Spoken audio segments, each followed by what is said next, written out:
Você com certeza já ouviu falar do milagre econômico brasileiro, mas não sabe tudo que eu tenho para te falar nesse vídeo hoje. Então fica comigo até o final, porque eu te garanto muito que vai valer a pena, que vai ser muito conteúdo e você vai sair daqui diferente, sabendo tudo sobre milagre econômico. Ó, antes de mais nada, você sabe, né? Você já sabe. Produção, roda a vinheta, produção.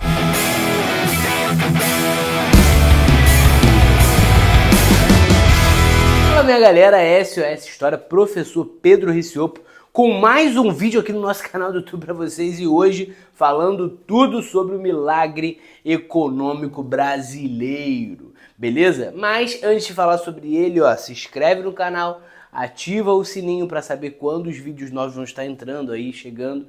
Curte o vídeo também para ajudar o SOS História a decolar, a crescer, a voar cada vez mais. Beleza, minha galera? Combinados? Show? Tá tranquilo? Ó, eu vou me baixar aqui rapidinho para você tirar um print desse quadro aqui maravilhoso que eu montei para você, tá? Eu vou vir com samba hoje. Hoje eu quero samba. Me liga, me manda um telegrama de amor.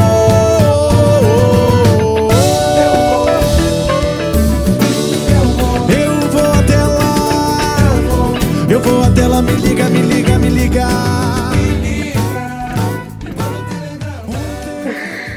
Galera, falando sobre o milagre econômico brasileiro.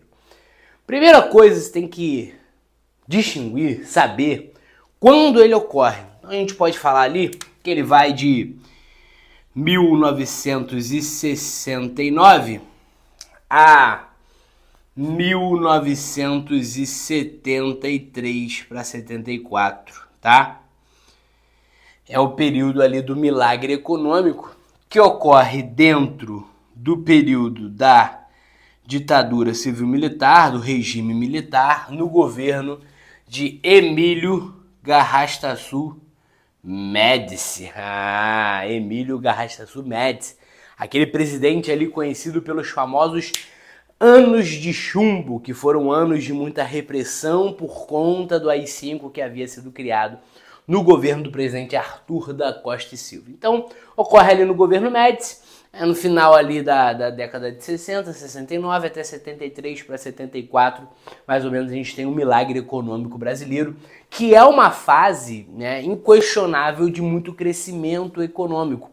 E a gente vai falar sobre isso. Só que esse crescimento ele teve um preço, né? E esse preço ele foi um preço muito caro. Esse milagre ele foi elaborado pelo ministro da Fazenda, tá? O ministro da Fazenda, chamado de Delfim Neto. Aqui, ó. O ministro da Fazenda, Delfim Neto. Ele não deu fim em ninguém, mas ele vai tentar solucionar o problema brasileiro da dívida e tudo mais. E o Delfim Neto ele é muito conhecido pelaquela frase, né, de que vamos deixar o bolo crescer, né, referente à economia, e depois a gente divide. A gente sabe que essa divisão não foi muito igualitária, ela não foi uma distribuição, né, correta, e isso vai ser um dos problemas do milagre que a gente já vai falar. Beleza, mas o que vai se caracterizar, professor, esse milagre econômico? O milagre econômico, gente, ele tá ali dentro de um contexto de Guerra Fria, um contexto em que Estados Unidos e União Soviética rivalizavam. Para os Estados Unidos era interessante ter o Brasil, que era um grande país em questão de extensão territorial, como aliado. Então os Estados Unidos vai buscar o Brasil como aliado e a gente vai ver que o regime militar, que a ditadura civil-militar, ela vai ser financiada pelos Estados Unidos, há interesse nos Estados Unidos nisso, porque ter um país na América do Sul, imagina, gente, a América do Sul, o Brasil se aliar à União Soviética, para os Estados Unidos seria um problema, então eles não queriam isso. Então os Estados Unidos vai emprestar muito dinheiro ao Brasil naquele momento, o Brasil vai se desenvolver muito, é um período de muito desenvolvimento econômico, e que o Brasil chega a ser uma das 10 maiores potências do mundo, um dos 10 países com a maior economia do mundo naquele momento. O Brasil tinha um crescimento aí de 10 a 14% ao ano, tá? E as inflações elas estavam naquele período ali, naquela fase, bem baixas. Então, pelo que vai se caracterizar esse milagre econômico? Vai se caracterizar por uma entrada maciça de capital estrangeiro. Isso aqui é um ponto muito importante para você entender. O milagre econômico, ele se sustenta, ele se estrutura em capital estrangeiro, em empréstimos. Há um grande crescimento? Há um grande crescimento. Há uma fase de muito desenvolvimento? Há uma fase de muito desenvolvimento. Mas esse crescimento, esse desenvolvimento, eles são pautados, eles são baseados, eles são ali, né, ocasionados por uma grande quantidade de empréstimos que o Brasil fazia, injetando na economia brasileira para promover esse crescimento. Beleza? Tranquilo? Então você já sabe mais ou menos qual é o resultado final disso. A gente tem um Brasil, um país investindo em infraestrutura, o país vai investir muito em infraestrutura, em rodovias, em pontes que conectavam lugares, uma conexão maior dos lugares vai acontecer nesse momento. E a gente tem uma divisão das empresas. As empresas privadas brasileiras, elas ficam ali responsáveis pelo que a gente chama de labor intensive. Ai, respeita! Respect my English. Labor intensive. É o que? É o labor, é o trabalho intensivo. As empresas privadas brasileiras ficam responsáveis por uma forte demanda de mão de obra. Empresas com uma forte demanda de mão de obra. E um capital ali menos intensivo, são empresas menos tecnológicas, né? Já as empresas multinacionais, né, as empresas que vinham de fora, elas são empresas que enxergam no Brasil uma possibilidade de ampliar o seu desenvolvimento, a sua produção. Por quê? Porque o Brasil pagava baixos salários, porque o Brasil ali dava várias condições para tornar o mercado brasileiro cada vez mais atraente. Então muitas multinacionais vêm para cá e tem interesse em produzir os seus produtos aqui e espalhar para outras regiões. O Brasil também, nesse momento, amplia o seu mercado consumidor, e isso não só internamente, mas externamente. O Brasil vai ser um país que vai exportar muito para a Europa, para Estados Unidos. O Brasil exporta muito nesse momento. As empresas multinacionais, elas vão ser desenvolvidas através do capital intensive. Inglês, que é o capital intensivo, é mais ali dinheiro investido, menos mão de obra e mais dinheiro. A gente tem ali empresas mais tecnológicas, né? Empresas que vão trabalhar ali com mais tecnologia. E as estatais? As estatais, elas vão ficar responsabilizadas pelo desenvolvimento da segurança nacional. Então as empresas estatais, elas são as responsáveis por investir em infraestrutura. O Estado, ele investe, mas ele investe em áreas estratégicas. Ele investe na área de telecomunicações, ele investe na área de transportes, ele investe nas indústrias pesadas, nas indústrias de base, até a indústria bélica. O Brasil vai investir nesse momento. O Brasil investe em energia, bastante em energia. Vide, né, por exemplo, o desenvolvimento, a idealização da usina hidrelétrica de Itaipu, que não começa a ser construída nessa fase, mas é idealizada o seu projeto nesse momento. Aí, o início da construção de Itaipu é no governo Geisel, finalizado no governo Figueiredo ali na década de 80, mas começa a ser idealizado nessa fase do milagre econômico. Então a gente pode considerar como sendo pertencente a esse período, né? Itaipu, que é uma hidrelétrica gigante, já tive a oportunidade de visitá-la, é inimaginável o tamanho de Itaipu, gente, e vai ser uma hidrelétrica em parceria, uma hidrelétrica binacional, que é em parceria com o Paraguai, e abastece ali grande parte do Paraguai com energia. Beleza, minha galera? Tranquilo até aqui? Show! Então, além disso, quais as outras características? Esse milagre econômico, ele vai ser caracterizado muito pelas obras faraônicas. Pô, faraônicas, tu lembra de quê, gente? Vamos lá. do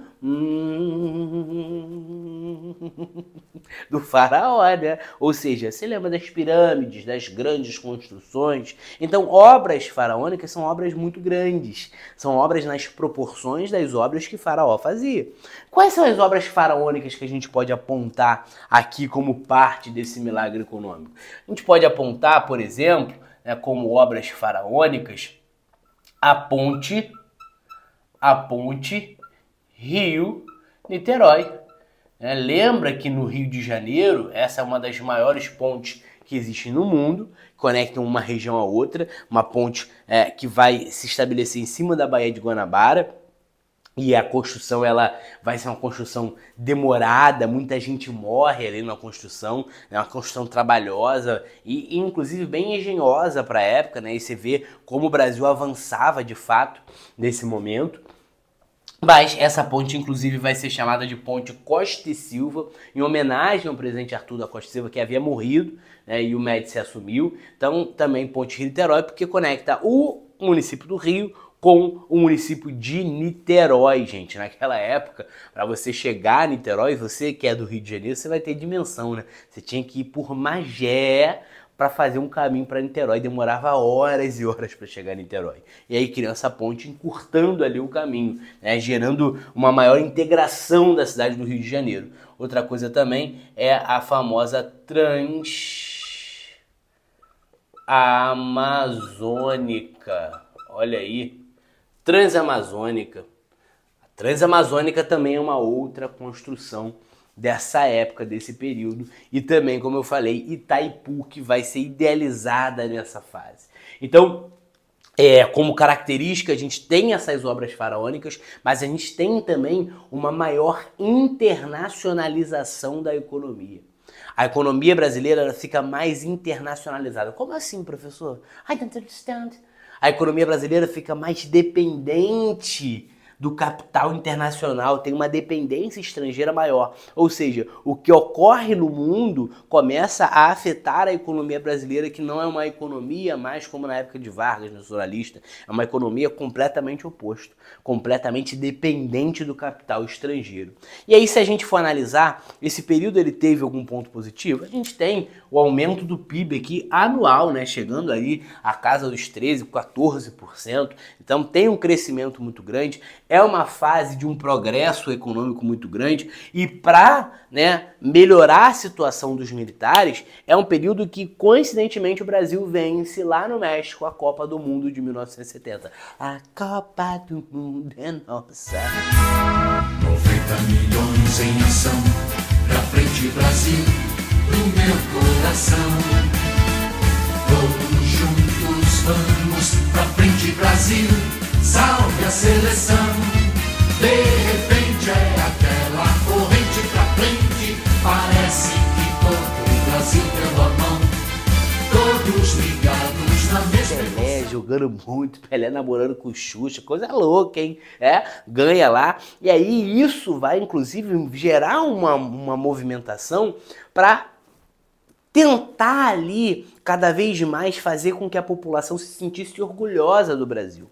Há um movimento ufanista por parte do governo, que é aquele nacionalismo exacerbado ali. Há um movimento muito forte de investimento em marketing, em propaganda nessa época, para exaltar a nação brasileira. Brasil, ame-o ou deixe-o. E isso é uma crítica que os militares fazem aos artistas que estavam indo embora do Brasil. Se você está deixando o Brasil, é porque você não ama o Brasil. Então, ou ama ou deixa. Então, se você deixa, é porque você não ama. E isso é uma crítica aos artistas que estavam ali saindo para asilo político naquela época por conta do endurecimento ali da ditadura civil-militar, do regime militar. Beleza, minha galera? Tranquilo? Então, é um período em que a gente tem ninguém segura esse país, Brasil ame ou deixe, Brasil campeão de 1970. Parecia que tudo estava dando muito certo e de fato estava. O Brasil se tornava uma das 10 maiores potências do mundo, o aumento do PIB era exponencial, a inflação estava reduzida, havia progresso econômico, Copa do Mundo, tudo maravilhoso. Mas esse milagre econômico ele vai ter alguns problemas. E um dos problemas eu falei para você que o desenvolvimento, o progresso que ocorre é causado por conta de empréstimos, entrada maciça de capital. E isso automaticamente aumenta o que, gente? A nossa dívida externa. Então o Brasil acaba caindo no problema de endividamento e uma dívida que demora anos a se pagar. Tá? O Brasil fica muito endividado. E além de ficar muito endividado, o próprio Médici ele fala, o país vai bem, mas o povo vai mal. Lembra daquela frase do bolo crescer e depois dividir? O bolo cresce. Só que o bolo cresce e a divisão ela é completamente desigual.